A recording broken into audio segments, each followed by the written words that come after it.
Samo jedno, brutalno direktno pitanje koje postavlja Sergej Barbarez promijenilo je sve u reprezentaciji Bosne i Hercegovine. Nema moljakanja, nema interesa. Evo zašto Zmajevi više nisu grupa pojedinaca, već prava vojska od koje počinje da strahuje fudbalski svijet i na njih gleda s velikom dozom poštovanja. Balkanski mentalitet, fraza koja se godinama koristila kao izgovor. Sinonim za neosporan talent, ali i za brze padove, nedostatak discipline i gubljenje glave kad je najteže.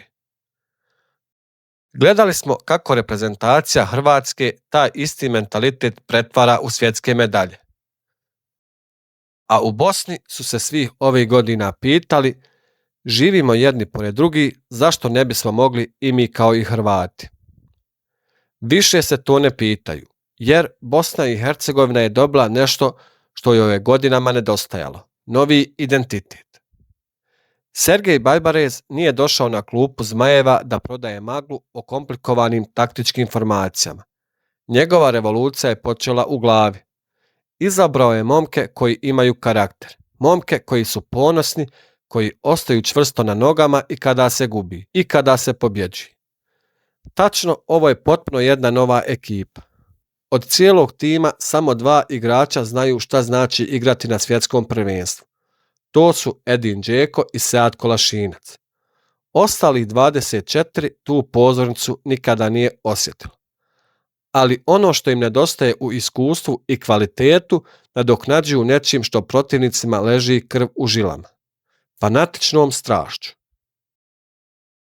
Tajna novog zastrašujućeg lica Bosne i Hercegovine leži u jednom jednostavnom filteru. Kada stručni štab krene u pregovore sa igračima rođenim u inostranstvu, ne nude im se kule i gradovi. Postavlja im se samo jedno brutalno direktno pitanje. Da li želiš igrati za Bosnu i Hercegovinu ili ne? Nema moljakanja. Nema mjesta za one koji dolaze u reprezentaciju iz interesa. U tom jednom pitanju prepozna se sve. Barbarez traži isključivo one kojima grb Bosne i Hercegovine na grudima budi ponos. Barbarezova filozofija je jasna. On je oduvijek volio fudbalsku loptu, živio za nju, živi i danas. I tu istu emociju prenosi na teren. On ove igrače koje je izabrao, kako sam kaže, smatra svojim sinovima. Bez obzira na to gdje su rođeni i zašto su nekada napustili domovinu. Oni danas svakim sprintom pokazuju šta im znači status reprezentativca.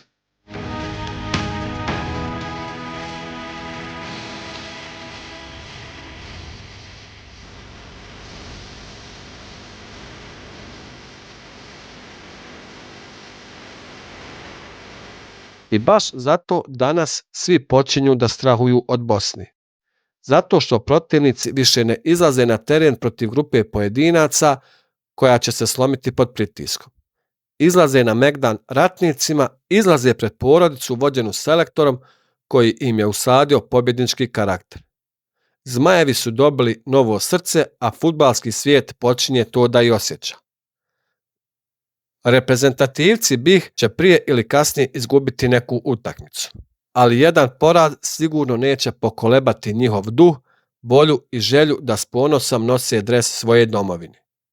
Dojam je da najbolje vrijeme za ovu reprezentaciju Bosne i Hercegovine tek dolazi.